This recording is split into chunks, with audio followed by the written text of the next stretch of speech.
वदीतमस्तु मा विद्विषावहै।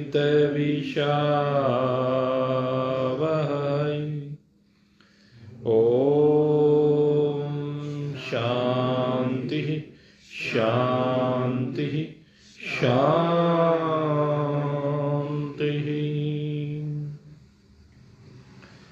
वसुदेवसुतं देवं कंसचाणूरमर्दनं देवकी परमानन्दं कृष्णं वन्दे जगद्गुरुं। नारायणं नमस्कृत्य नरं चैव नरोत्तमं देवीं सरस्वतीं व्यासं ततो जयम् उदीरये।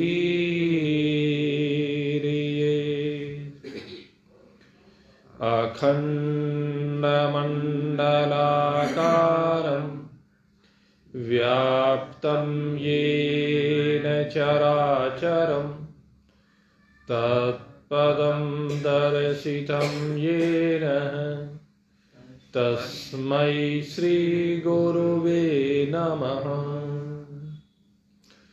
ॐ स्वस्ति नः इन्द्रो वृद्धश्रवाः स्वस्ति नः पूषा विश्ववेदाः स्वस्ति नस्तार्क्ष्यो अरिष्टनेमि स्वस्ति नो बृहस्पतिर्दधातु। ॐ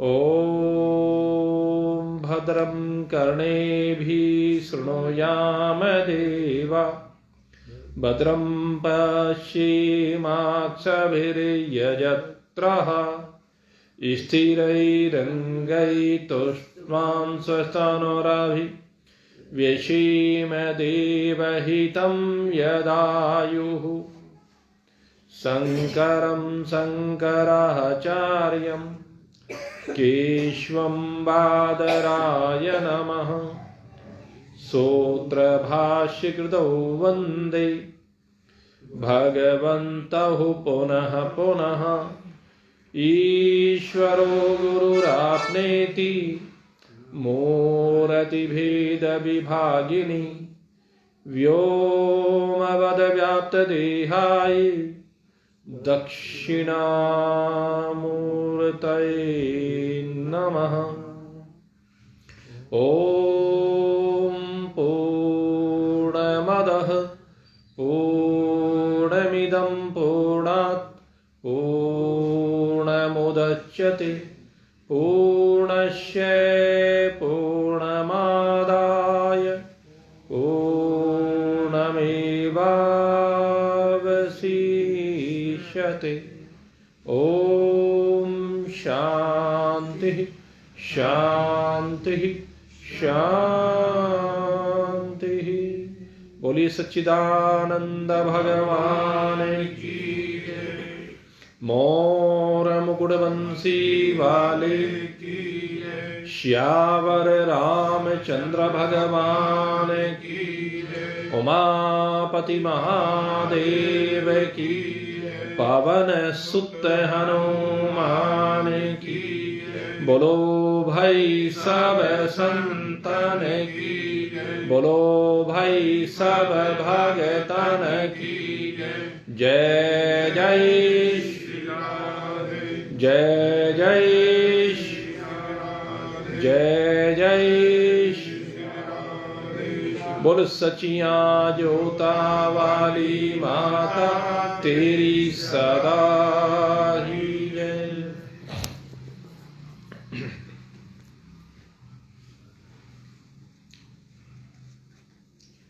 निज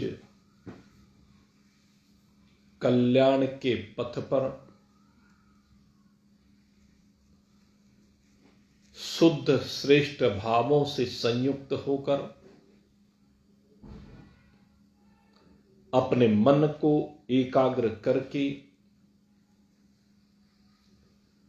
स्वरूप चिंतन के साधन से संयुक्त जिज्ञासु वृत्त। आइए आज पुनः हम अपने पग बढ़ाते हैं उस ओर जिस ओर आनंद का सागर लहलहा रहा है, जिस ओर आनंद के अतिरिक्त दूसरी कोई वस्तु नहीं है, दुख का जहां लेस भी नहीं है, उस असीम सागर में आनंद के गोते हम लगाएं, उस आनंद स्वरूप परमात्मा के साथ एक रूप होकर। यही जीवन का उद्देश्य है और इसी उद्देश्य की पूर्ति करने के लिए हम नित्य निरंतर इस पतित पावनी भागवत भागीरथी में स्नान करते हैं। हमारे अंतःकरण का मलदोष इसके दर्शन मात्र से दूर हो जाता है। इसके चिंतन करने से विकसित चंचल मन स्थिरता को प्राप्त हो जाता है और हृदयंगम करने से असीम शांति चैन आनंद की प्राप्ति हो जाती है। यही उद्देश्य सोनक आदि 88,000 ऋषियों का है, जो नैमिषारण्य की पवित्र पावन भूमि पर विराजमान है। और इस उद्देश्य की पूर्ति के लिए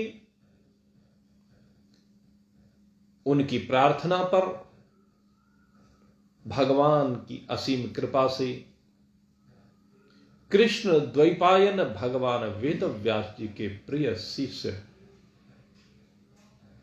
श्री सूत जी महाराज का अवतरण हुआ है। सोनक आदि ऋषियों ने सूत जी की प्रशंसा की है, दिव्य सिंहासन पर विराजमान करा करके।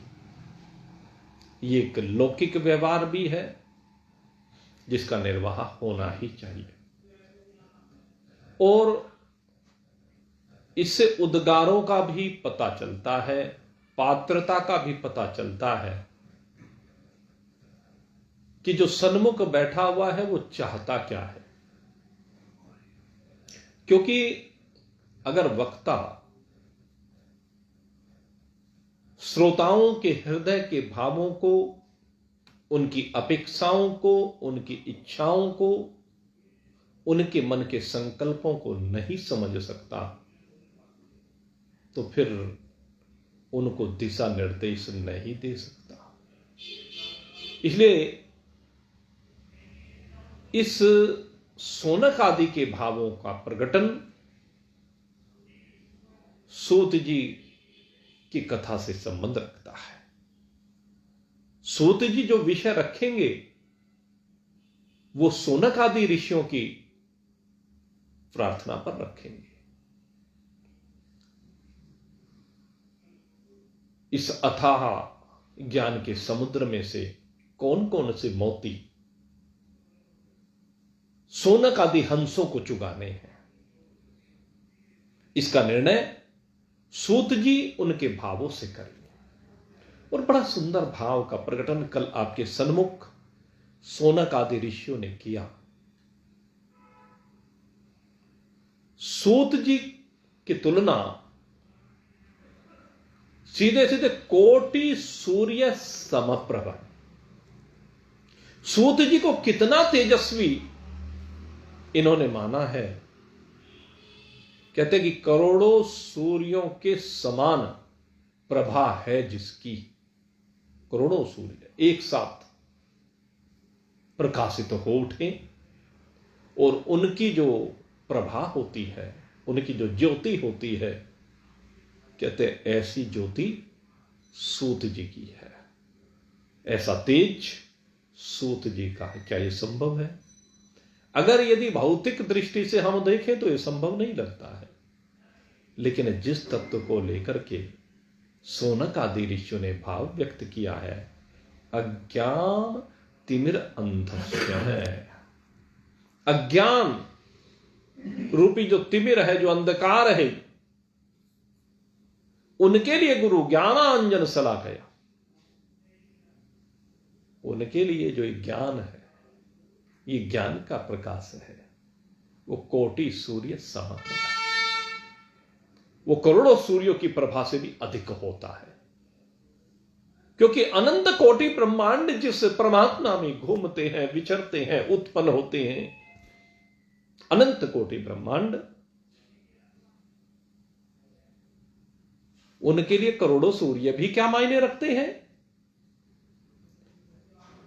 करोड़ों सूर्य उन परमात्मा में ऐसे ही हैं जैसे इस शरीर के ऊपर करोड़ों रोम है, करोड़ों रोम।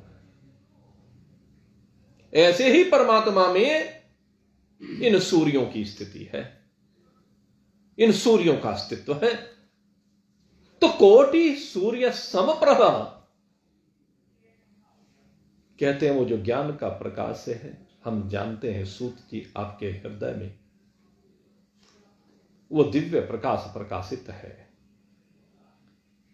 हम उस प्रकाश के दर्शन करना चाहते हैं। ये वस्तु निर्देशात्मक मंगलाचरण मैंने कल भी आपसे कहा था, यहां दर्शाना चाहते हैं कि आपके हृदय में वो प्रकाशित हो रहा है, उस करोड़ों सूर्यों से भी अधिक दिव्य आत्मा का जो तेज है, हम उस तेज का अनुभव करना चाहते हैं, उसका दर्शन करना चाहते हैं, उसको साथ एक रूप होना चाहते हैं। भाव सोनक आदि ऋषियों का यह है। इसलिए हे सूत जी, सूताख्या ही कथा सारम, हमें वो कथा का सार, कथा का रस, कथा का अमृत सार कहा। जैसे दूध का अगर सार निकाले तो घृत होता है, मक्खन होता है, ऐसे ही कहते कथा का अगर यदि सार निकाले तो वो अपना आत्मा होता है, परमात्मा होता है। हम तो उस आत्मा और परमात्मा की चर्चा करना चाहते हैं, उसे जानना चाहते हैं, क्योंकि वही मम कर्ण रसायनम, वही हमारे कर्णों की औषधि है। इसलिए हे सूत जी, आप कृपा करें, हम आपको नमन करते हैं। कहने लगे भैया ठीक है, लेकिन तुम चाहते क्या हो, सीधे सीधे बताओ। तो अब दूसरी बात यहां सोनक आदि ऋषियों ने कही, और मैं मानता हूं यहीं से भागवत कथा का या किसी भी कथा का शुभारंभ होता है। यह बड़ा प्रसिद्ध मंत्र है, प्रत्येक बार भागवत में इस मंत्र का हम उच्चारण करते हैं। आज भी हम इसका उच्चारण करें और इसके भाव को समझने का प्रयास करें। अगर यदि ये प्रश्न आपका प्रश्न हो जाए, ये जिज्ञासा आपकी जिज्ञासा हो जाए, तो आपके कल्याण को कोई रोक नहीं सकता। इसके ऊपर चिंतन करने की आवश्यकता है। आप लोगों ने बहुत बार इसके भाव को सुना है, क्योंकि इसके ऊपर बहुत विस्तार से हमने चर्चा की। भक्ति ज्ञान विरागाप्तो विवेको वर्धते महान, भक्ति ज्ञान विरागाप्तो विवेको वर्धते महान, माया मोह निराश्रश्च, माया मोह निराश्रश्च वैष्णवे क्रियते कथम। सोनक आदि ऋषि कहते हैं हे प्रभु, हम चाहते हैं हमारे अंदर वृद्धि हो। हर व्यक्ति लौकिक जीवन में भी चाहता है कि हम वृद्धि को प्राप्त हो। हर प्रकार की वृद्धि हम चाहते हैं। जब कोई दंपत्ति जीवन में प्रवेश करता है तो वो चाहता है कि मैं अपने कुल की वृद्धि करूं। जब कोई गृहस्थी किसी व्यापार का शुभारंभ करता है तो चाहता है कि मेरे धन धान्य की वृद्धि हो, मेरे मकान दुकान फैक्ट्री की वृद्धि हो।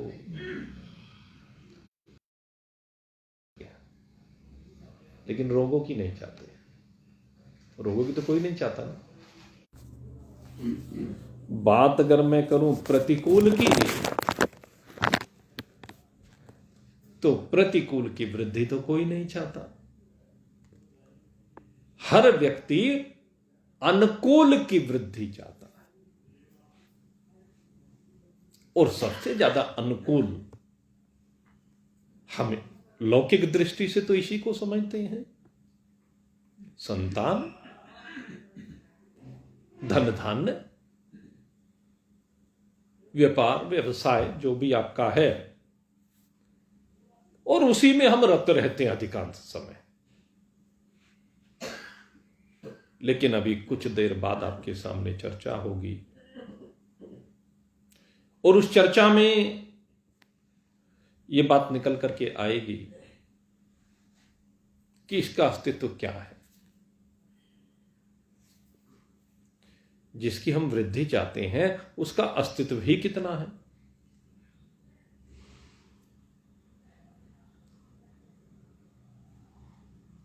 लेकिन यहां पर शौनक आदि ऋषि वो क्या चाहते हैं?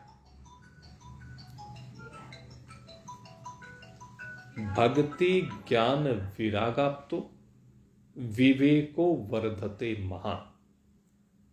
कहते हम चाहते हैं हमारे अंदर जो हम ये कथा सुनना चाहते हैं उससे हमारे अंदर वृद्धि हो विवेक की। विवेको वर्धते महान। महान बात शब्द का यहां पर इस्तेमाल किया गया, क्योंकि संसार में सबसे महान विवेक ही है। रोज समय समय पर आपको विपरीत या अनुकूल परिस्थितियां प्राप्त होती हैं और वहां आपका विवेक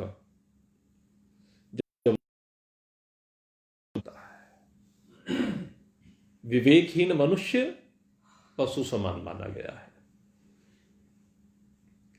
जहां विवेक व्यक्ति का काम करना बंद कर देता है, समझ लीजिए वहीं से उसका पतन शुरू हो गया। व्यक्ति का विनाश विवेकहीनता से ही होता है। जब व्यक्ति सही और गलत का निर्णय करने में किस समय पर मुझे क्या करना चाहिए, जब यह निर्णय नहीं कर पाता है तो इसको ही विवेकहीनता कहते हैं। विषम परिस्थितियों में विशेष रूप से इस विवेक की आवश्यकता होती है। और यह विवेक कहां मिलता है? विवेक विद्वानों के पास मिलता है। करूं लोकातीत बात करूं तो इस विवेक की प्राप्ति महान पुरुषों के पास होती है, सदगुरुओं के पास होती है। यह किसी सामान्य विद्वान के पास इसकी प्राप्ति नहीं हो सकती। ये जो विशेष विद्वान है, या कह लीजिए जो विद्वानों के भी गुरु हैं, विद्वानों से भी ऊपर की बात, जहां पर जाकर के 3 चीजों की बात होती है: भक्ति, ज्ञान और वैराग्य।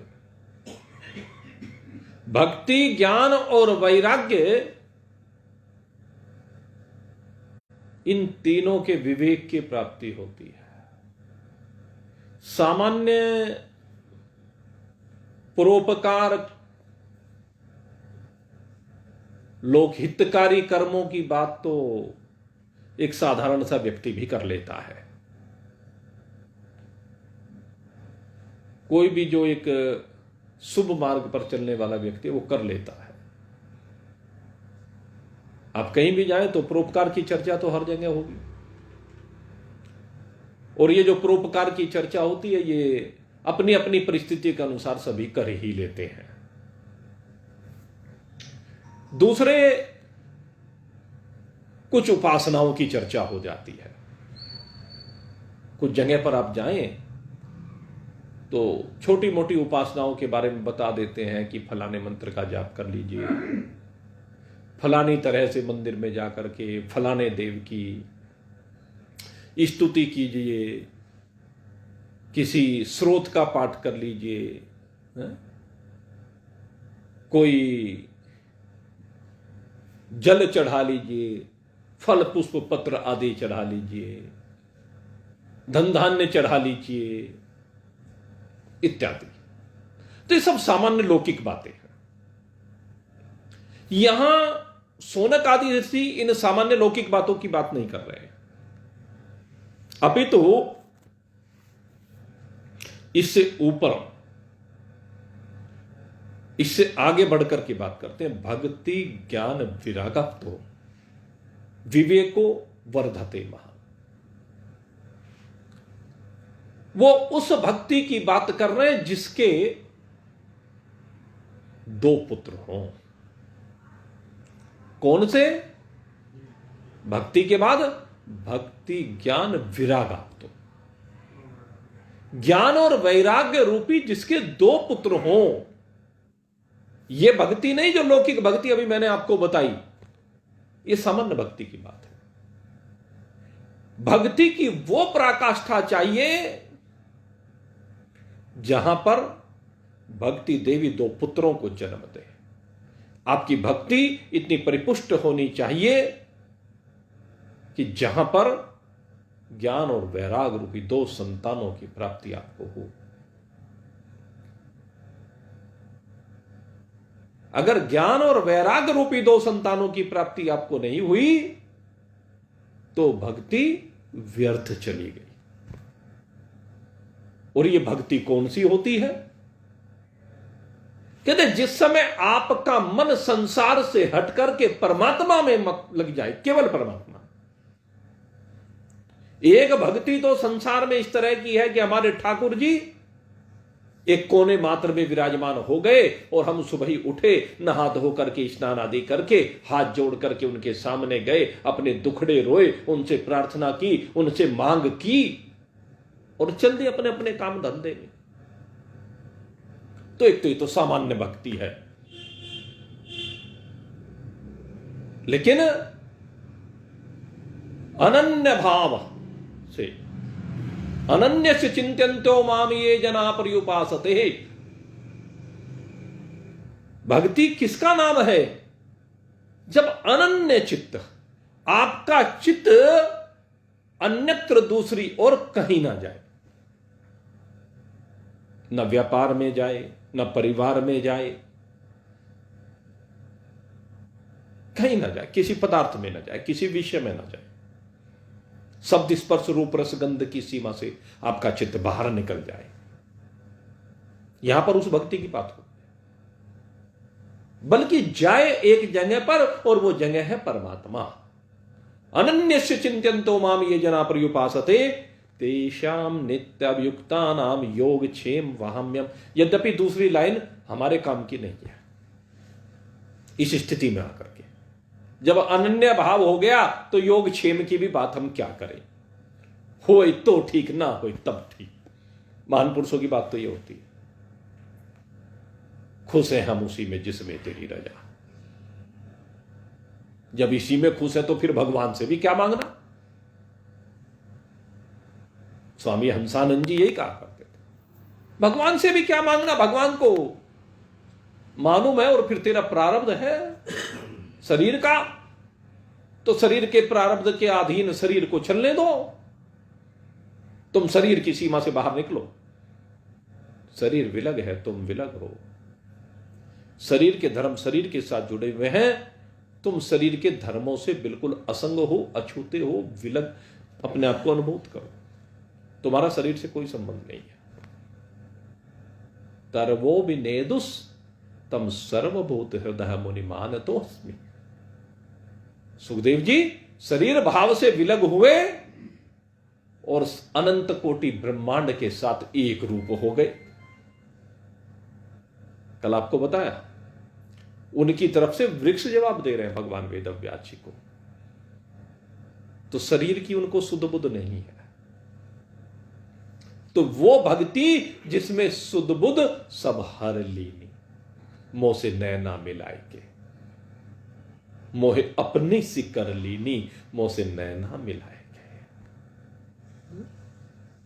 सुध बुध सब हर लीनी हो, मोह से नैना मिलाई के, मोह से नैना मिलाई के। अपनी सी कर लीनी हो, मोह से नैना मिलाई के। कितनी सुंदर भाव है। सुध बुध सब हर लेनी। काहे की सुध बुध हर लेनी? संसार की। कब हर ली जाती है? जब मेरे नैना मेरे परमात्मा से मिल जाए। तू मुझे देख, मैं तुझे देखूं, मैं तुझे देखूं, तू मुझे देख, और देखत देखत हो जाए। ऐसी नैना मिले मेरे परमात्मा से, मेरे गिरधर से, मेरे गोविंद से, कि बस मैं तुझे देखता रहूं और तू मुझे देखता रहे, और देखते देखते दोनों के बीच की दीवार हट जाए, दोनों के बीच का पर्दा हट जाए, बस रह जाए मेरा गोविंद, मैं गोविंद के साथ एक रूप हो जाऊं। यह है भक्ति की पराकाष्ठा। चैतन्य इसी भाव में विराजमान है। मीराबाई इसी भाव में एकता को प्राप्त होती है अपने गोविंद के साथ। सबरी इन्हीं भावों से संयुक्त होकर मेरे राम जी में रमण करने लगती है, राम रूप हो जाती है। वो गंगा का केवट राम के चरणों का स्मरण करते करते राम के चरणों के साथ ही एक रूप हो जाता है। ये है भक्ति की पराकाष्ठा। जब सारी सुध बुध हर करके केवल मेरा एक राम रह जाए, मेरा एक नारायण रह जाए, उसके अतिरिक्त और कुछ ना रहे, इसे कहते हैं भक्ति। मेरे मित्रों, जब हम इधर उधर तकते रहते, इधर उधर देखते रहते हैं, तो ये प्राइमरी क्लास की भक्ति तो कही जा सकती है। लेकिन जिस भक्ति की बात ये भागवत करती है, जिस भक्ति की बात ये सोनक आदि ऋषि सूत जी से कर रहे हैं, कहते ये भक्ति चाहिए। ये नहीं राम राम राम राम राम, हाँ भाई, कोई आ गया, हाँ भाई, ये नहीं, रम जाओ। अरे संसार को चलाते हुए तो न जाने कब से आए हो। सोच के देखो, संसार तो न जाने कब से चला आ रहा है। कितने बार तुम संसार में आकर के जो व्यापार आज कर रहे हो, इससे पहले भी न जाने कितनी बार किया है। संसार के व्यापार में तो लगे रहे न जाने पहले कितनी बार तुम राजा बने हो, कितनी बार रंक बने हो, कितनी बार पशु पक्षी कीट पतंग बने हो। हम सभी की यही स्थिति है। तो जो व्यापार इस समय कर रहे हो वो तो पहले भी बहुत बार कर चुके हो। काम इस समय कर रहे हो तो पहले भी बहुत बार कर चुके हो। अभी कौन से तीर मार करके चले जाओगे? बच्चों के लिए इतनी जायदाद बना के चले जाएंगे जी, क्या होगा? धी जमाई ले गए, बबुओं ने ले लिए पूत, क्या मनोहर जंगली रहे उठ के उठ। तुम तो उठ के उठ रह जाओगे अगर इसी में लगे रहे। इसलिए सोनक आदि ऋषि कहते हैं कि प्रभु अब तक इसी में लगे रहे हैं, लेकिन आज भगवान ने आपको हमारे पास भेजा है, इसलिए अब हम इस सीमा से बाहर निकलता हैं और हम चाहते हैं हमारी भक्ति उस पराकाष्ठा पर पहुंचे कि हमारे हृदय में भक्ति देवी आकर के नृत्य करने लगे, गायन करने लगे, हमारा हृदय, हमारा रोम रोम उस भक्ति से संयुक्त हो जाए, हम परमात्मा की महिमा में ऐसे गुण गावत शरीरा गत गद गिरा नैन बहनीरा, मम गुण गावत पुलक शरीरा गद गद गिरा नैन बहनीरा। एक एक रोम रोम रोमांचित होते, आंखों से अश्रुओं की धारा बहने लगे, मेरे परमात्मा मेरे सन्मुख हो। बस ये आंखें केवल उन्हीं के दर्शन कर, इन आंखों से और कुछ भी दिखाई न दे। ये है भक्ति की पराकाष्ठा। और जब भक्ति इस पराकाष्ठा पर पहुंच जाती है, तभी सूत जी जैसे महान पुरुषों की कृपा से, सुखदेव जैसी महामुनि की कृपा से भक्ति ज्ञान संग विवेक न होहि, बिनु सतसंग विवेक न होहि, राम कृपा बिन सुलभ न सोई। कहते बिना सत्संग के किसी को विवेक नहीं होता, और विवेक के बिना किसी के जीवन में भक्ति नहीं आती, और भक्ति के बिना ज्ञान और वैराग्य की प्राप्ति नहीं होती। और जब तक हमारे जीवन में हरि की कृपा नहीं होती, राम कृपा बिन सुलभ न सोई। ये सब कुछ राम जी की कृपा के बिना सुलभ नहीं है। और राम जी की कृपा कब मिलेगी? जब राम जी की ओर बढ़ेंगे। अगर राम जी की ओर बढ़ेंगे ही नहीं तो राम जी की कृपा कहां से मिल जाएगी?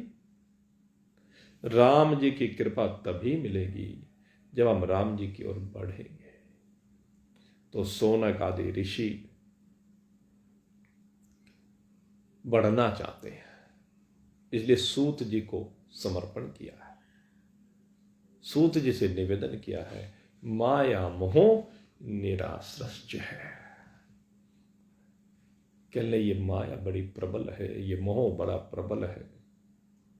ये जो माया है ना, माया महाठग निहम जा। इस माया ने बहुतों को ठगा है, श्रृंगी की मृंगी कर डाली। श्रृंगी जैसे ऋषि को,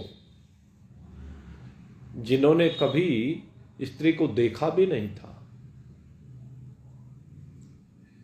कहते हैं उसको ठग लिया। पाराशर को यमुना जी में नाव पर सवार होते ही ठग ली। वशिष्ठ जी को नहीं छोड़ा, विश्वामित्र को नहीं छोड़ा। पता नहीं किस किस की बात करें, नारद मुनि को नहीं छोड़ा, जो देव ऋषि हैं, सबसे बड़े गुरु मैं मानता हूं भागवत में,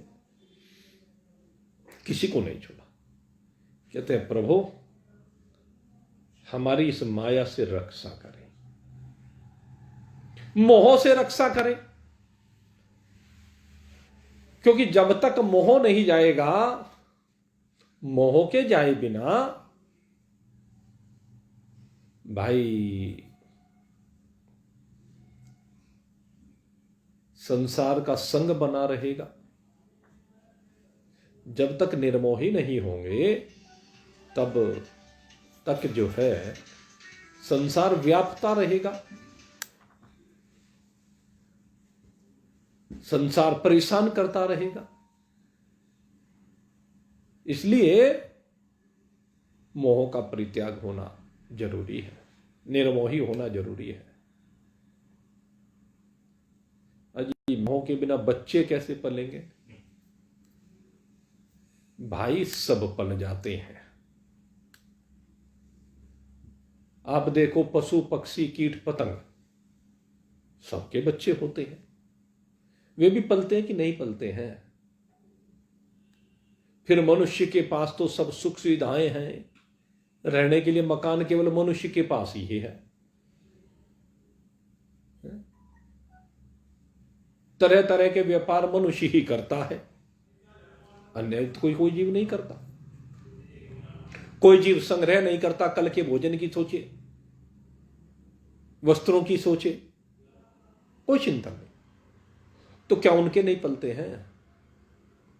कीट पतंग जलचर नभचर थलचर, 84 लाख योनियों में जितने भी प्रकार के प्राणी सब ही पल जाते।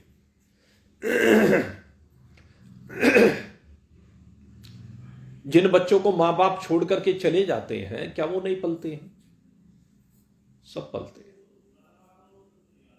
मैं ये नहीं कहता कि गृहस्थ जीवन में आप कोई भाई बाल बच्चों का त्याग करके भाग के चले जाओ जिम्मेदारी से, ऐसा नहीं। लेकिन जरा संबंधों को ढीले करो।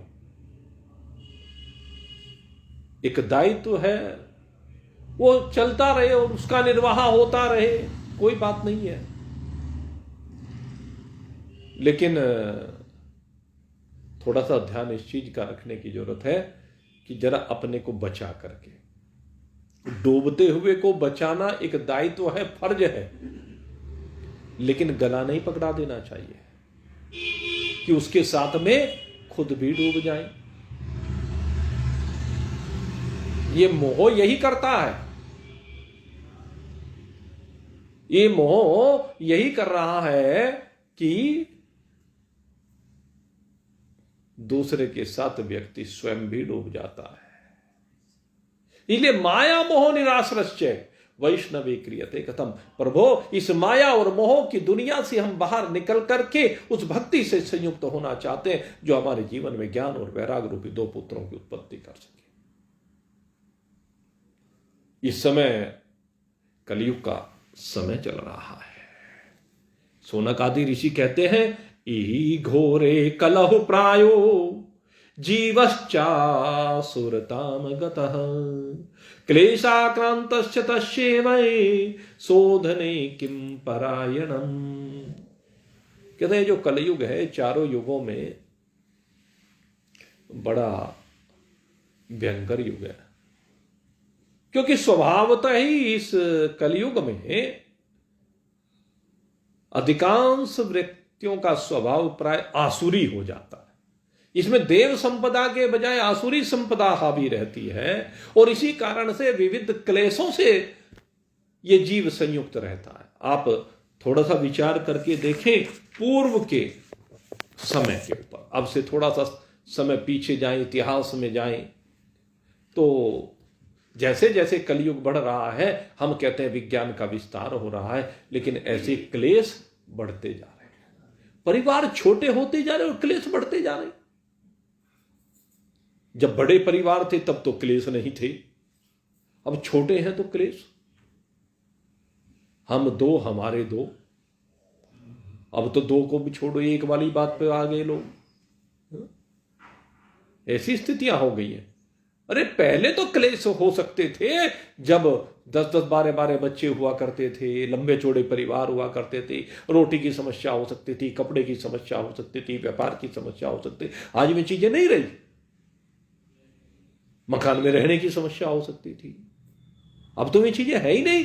क्लेश तब होने चाहिए थे, लेकिन उस समय बड़े प्रेम से लोग रहते थे, प्रकृति से जुड़ करके रहते थे, बड़ा सात्विक वातावरण हुआ करता था। हमें लगता था, हमने अपना बचपन देखा तो उसमें लगा कि बड़ा, आज से तो बहुत अच्छा युग था, उस समय बड़ा शांति थी।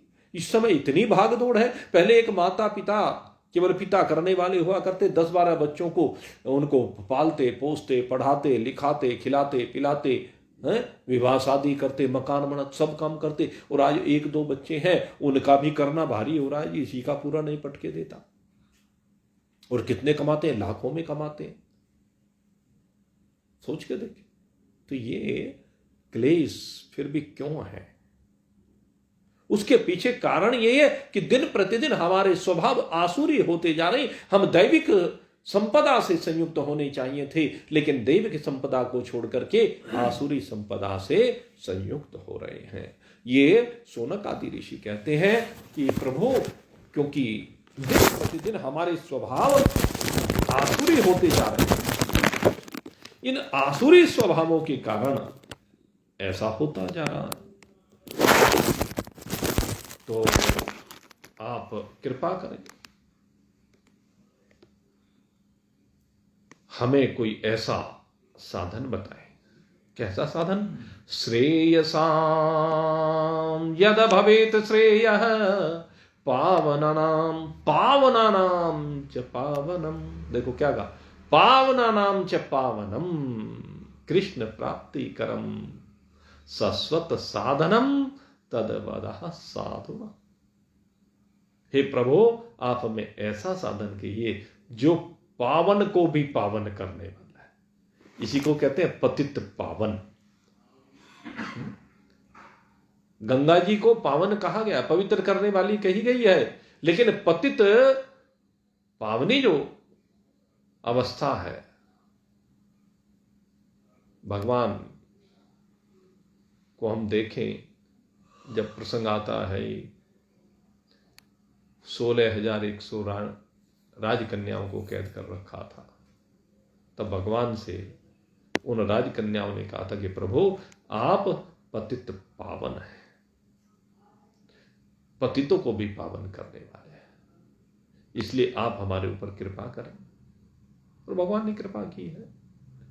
तो पतित पावनी, पावनानाम च पावन, जो पावनों को भी पावन कर दे, पवित्रों को भी पवित्र करने वाले। पतितों को तो पावन करने वाले बहुत हैं, बहुत साधन संसार में बताए गए, लेकिन जो पवित्रों को भी पवित्र करने, पवित्रता कहते हैं वो भगवान श्री कृष्ण हैं। कहते हैं हमें अब उनकी इच्छा है। ये भक्ति की श्रेष्ठता है, क्योंकि अभी उनके जीवन में भक्ति है। ज्ञान और वैराग्य के बारे में सुना है, लेकिन अभी उस ज्ञान वैराग्य से संयुक्त नहीं हुए हैं। इसलिए भगवान की प्राप्ति की बात उन्होंने यहां पर की है कि हम उस भगवान को प्राप्त करना चाहते हैं जो पावन को भी पावन कर दे, क्योंकि इससे सिद्ध होता है कि शौनक आदि ऋषि पावन हैं। ये जितने 88,000 शौनक आदि ऋषि हैं, ये सब के सब पावन हैं, इसमें कोई दो राय नहीं, सब पावन। लेकिन इन पावनों को भी जो पावन कर दे, अर्थात जो कर्म योग और भक्ति योग से संयुक्त है, उनको ज्ञान योग से संयुक्त कर दे, अपने साथ एक रूप कर ले, ऐसी बात यहां पर की जा रही, यही प्रार्थना की है। और कहते हैं यहां पर एक बहुत सुंदर श्लोक भगवान वेदव्यास जी ने शौनक आदि के मुख से श्रवित कराया है। चिंतामणिर्लोक सुखम, चिंतामणिर्लोक सुखम सुरद्रुः स्वर्ग संपदम प्रयच्छति ही गुरुः प्रीतो वैकुंठम योगी दुर्लभम। कहते हैं जो चिंतामणि होती है, कहते सारी चिंताओं को हर देती है। और अगर यदि हम बात करें सुरद्रु की, सुरद्रु माने जो देवताओं के लोक में रहने वाला कल्प वृक्ष है, कहते हैं वो सब प्रकार की स्वर्ग संपदा को प्रदान करने वाला है। उनकी अपनी अपनी जगह महत्ता है, लेकिन वो लौकिक महत्ता है। लेकिन यहां पर शौनक आदि ऋषि कहते हैं प्रभु प्रियच्छति ही गुरु प्रीतो वैकुंठम योगी दुर्लभम। यहां पर वास्तविक भाव प्रकट हो रहा है। अभी तक वो भाव नहीं हुआ था शौनक आदि ऋषियों का, जो भाव यहां पर प्रकट किया है। अर्जुन ने महाभारत के युद्ध के प्रारंभ होने से पूर्व गीता जी का प्रथम अध्याय अर्जुन विषाद योग, उसमें बहुत कुछ कहा। लेकिन भगवान कुछ नहीं बोले, चुप रहे। ऐसे ही यहां सूत जी बिल्कुल चुप है, कुछ नहीं बोले। भगवान कब बोले?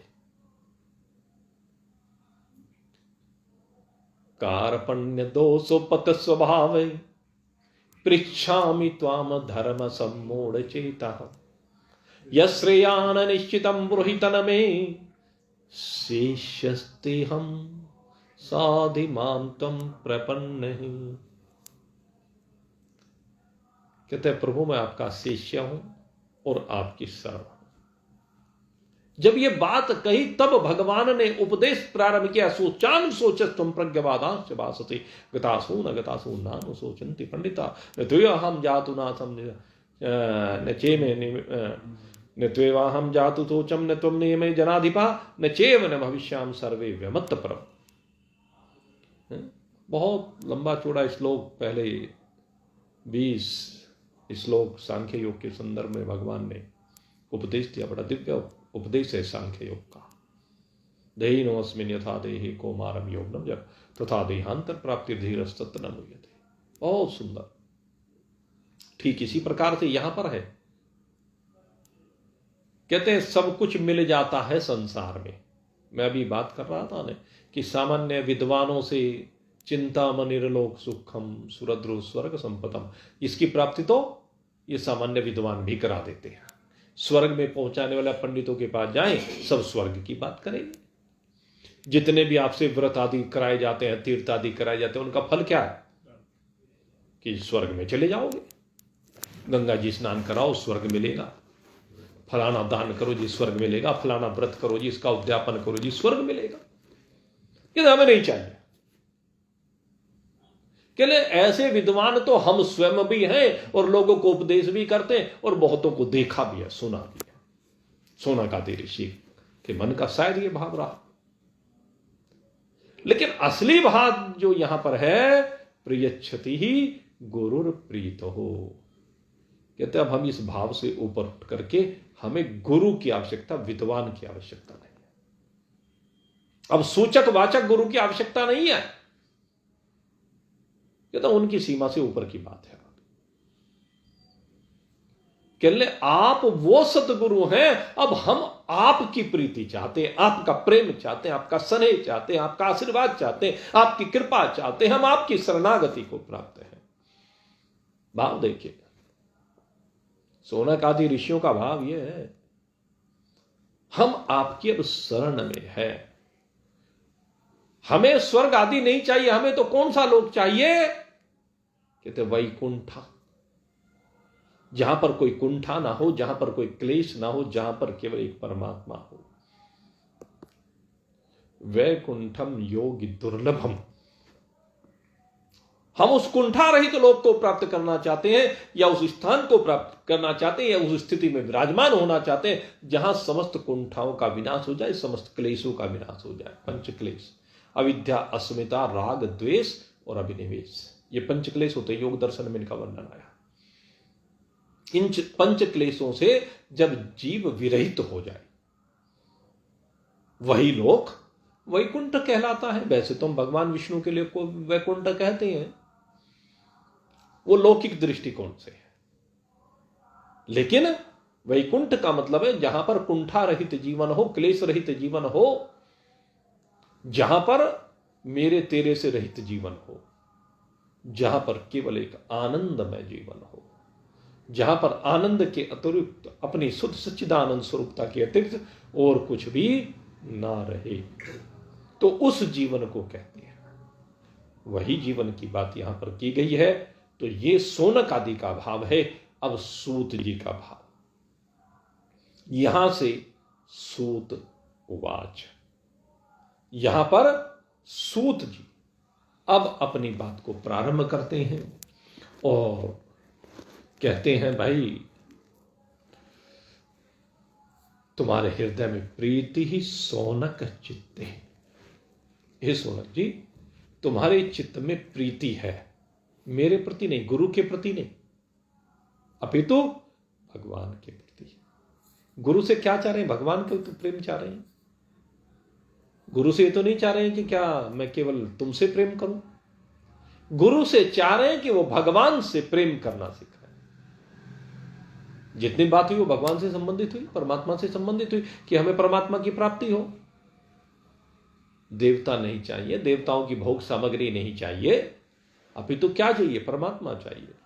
और वो गुरु की प्रीति से संभव है, गुरु की कृपा से संभव है।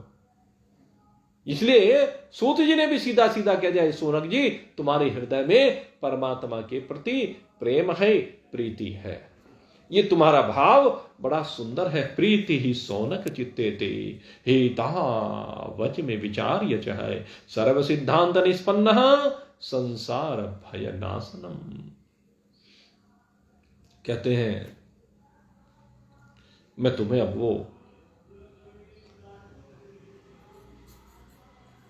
ज्ञान सुनाऊंगा जो सर्व सिद्धांत निष्पन्नम। यहां पर कहा सर्व सिद्धांत निष्पन्न, कहते जितने भी सिद्धांत हैं, तुमने कहा सूताख्यायी कथा सारम, वे सारे सिद्धांत नहीं तुम्हें बता रहा हूं, बल्कि सर्व सिद्धांतों का सार, उन सब सिद्धांतों से जो माल मैंने निकाला है अध्ययन करने के बाद, क्योंकि भगवान वेदव्यास जी ने मुझे सारे शास्त्र प्रदान किए हैं। सूत जी एक ऐसे महान व्यक्तित्व हैं जिनको सारे शास्त्र भगवान वेदव्यास जी ने प्रदान किए हैं। इसलिए कहते हैं वो सब शास्त्रों को पढ़ने के बाद जो शास्त्रों का निचोड़ है सर्व सिद्धांत निष्पन्न, मैं वो सब सिद्धांतों का निष्कर्ष, उसका सार, वो अमृत तुम्हें अर्पित करूंगा, जिससे संसार भय नाशन, जिससे संसार के भय का नाश हो जाएगा। संसार में भय है, संसार से भय है। इस संसार में रहते हुए संसार के पदार्थों से, संसार के प्राणियों से, संसार से तो भय है। किसी को भगवान से भय होता है क्या? पापियों को होता है। जो पापी होते हैं ना, जिन्होंने पाप कर्म किए हैं, दुष्कर्म किए हैं, उनको भय लगता है कि जब यहां से चलने की बारी आएगी, पता नहीं भगवान क्या करेगा हमारे साथ। शरीर में कीड़े ठोकेगा, उसमें कढ़ाओं में पकाएगा, तपते रेगिस्तान में डालेगा, या जो जो भी कुछ पता नहीं क्या क्या भाव लोगों के मन में आ सकते हैं। किसके मन में भाव आएंगे? जो पापी है। हमारे मन में कभी इस तरह का भाव नहीं आता। क्यों आए? हमारे मन में इस तरह का भाव क्यों आए? जिसने कुकर्म किए होंगे, जिसने पाप कर्म किए होंगे, दुष्कर्म किए होंगे, उसके मन में आए सो आए। हमारे मन में क्यों आएगा? और मैं कहता हूं चलो कर भी लिए हूं, अब उसका भी, अब भाई चलो कर ही रखे। अब आप कहोगे अब में तो हो गए जी, अब क्या करें, अज्ञानवश हो गए, विवेकहीनता में हो गए, चलो हो गए भाई है। अब तो संकल्प ले लो, अब संकल्प ले लो, अहम त्वा सर्प पापेभ्यो मोक्षयिष्यामि है अपि चेत सुदुराचारो। तू कितना ही बड़ा दुराचारी क्यों ना हो, लेकिन आज संकल्प ले, सर्वधर्माण परित्यज्य है, सारे धर्मों को छोड़ दे, मामेकम शरणम व्रज है, केवल एक मेरी शरण को ग्रहण कर ले। अहम त्वा सर्व पापेभ्यो मोक्षयिष्यामि, मासुच, भगवान ने गारंटी ले ली। अपि चेत अपि पापेभ्य सर्वेभ्य पाप कृतम सर्व ज्ञान बल्लनेन वर्जिनम संतरिष्य। भगवान ने कह दिया तू कैसा ही दुराचारी हो, पापी हो, जो भी कुछ कर रखा, चल कोई बात नहीं, आगे तो नहीं करने, ले ले संकल्प आज, तो सारे पापों का तेरे नाश हो जाएगा। फिर तो ये भय करने की जरूरत नहीं।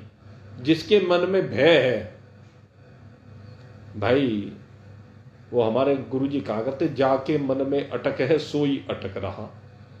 जिसके मन में अटक है ना, जिसके मन में ये है कि मैं भगवान पता नहीं मेरे साथ क्या करेगा भाई, क्योंकि तू अभी तक उन बंधनों से मुक्त हुआ नहीं।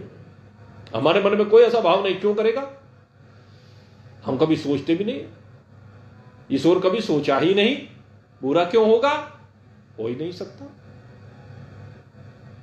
सीधा प्रारब्ध अपना फल जो दे के जाएगा, शरीर को दे के जाएगा। हमारा शरीर से संबंध है नहीं, हम शरीर है नहीं, हम तो आत्मा है और आत्मा इन सब से विमुक्त है, आत्मा इन सब से असंग है, सीधी सी बात है। तो कह दिया सूत जी ने, संसार भय नाशनम, कह रहे संसार के भय का नाश हो जाएगा, किसी भी प्रकार का भय नहीं रहेगा। भक्त्योदवर्धनम यच्च कृष्ण संतोष हेतुकम तदहम ते विधास्यामि सावधान त्यास्रणो। बस एक बात का ध्यान रख भाई,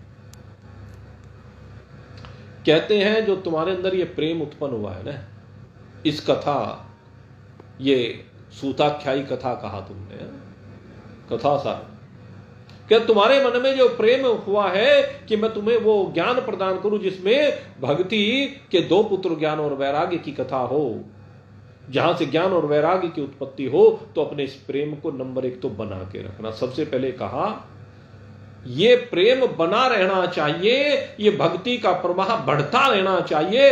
ये भक्ति भगवान की प्रसन्नता का कारण है, और जिसके ऊपर भगवान प्रसन्न हो जाते हैं फिर भाई उसको भय मानने की जरूरत नहीं है, उसके भय का सदा सदा के लिए विनाश हो जाता है। उसका भय कौन दूर करता है? कहते भगवान करते हैं। अब वो भगवान किस प्रकार से मिलते हैं? कहते हैं वो साधन मैं तुम्हें बतलाता हूं, लेकिन शर्त है,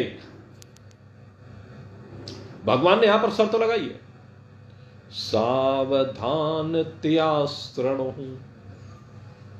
बस ये कंडीशन है।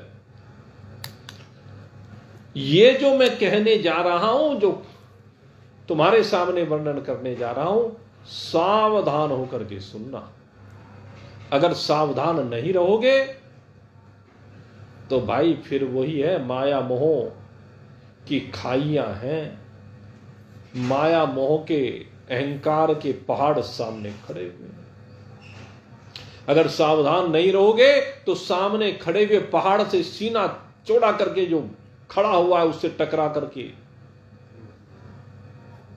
या बराबर में बहुत गहरी खाइयां हैं, उन खाइयों में गिर करके प्राण त्याग कर दोगे।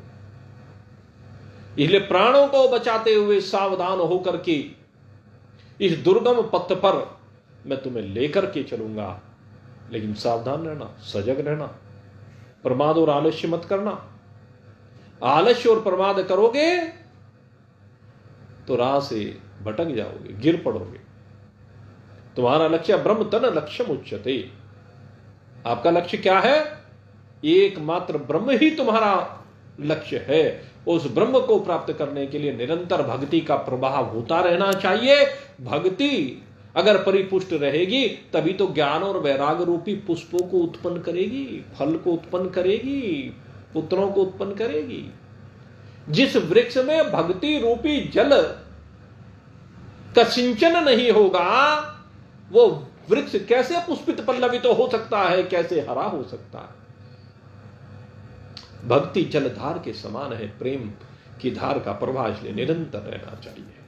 उसके द्वारा इसको सदा सींचे जाते रहना चाहिए, तभी ये ज्ञान और वैराग्य रूपी पुष्प इस पर पल्लवित होते रहते हैं, फल इससे मिलते रहते हैं, और जीवन इन फलों और पुष्पों से उस दिव्य आनंद को प्राप्त करता है जो आनंद आपका अपना है, किसी का उधारा आनंद नहीं। तो अपने हृदय रूपी वृक्ष पर, अपने हृदय में पहले तो प्रेम की जलधारा का प्रवाह करें, और हृदय रूपी वृक्ष पर इन ज्ञान और वैराग रूपी पुष्पों को पल्लवित करने के लिए निरंतर प्रयासरत रहें, सजग रहें।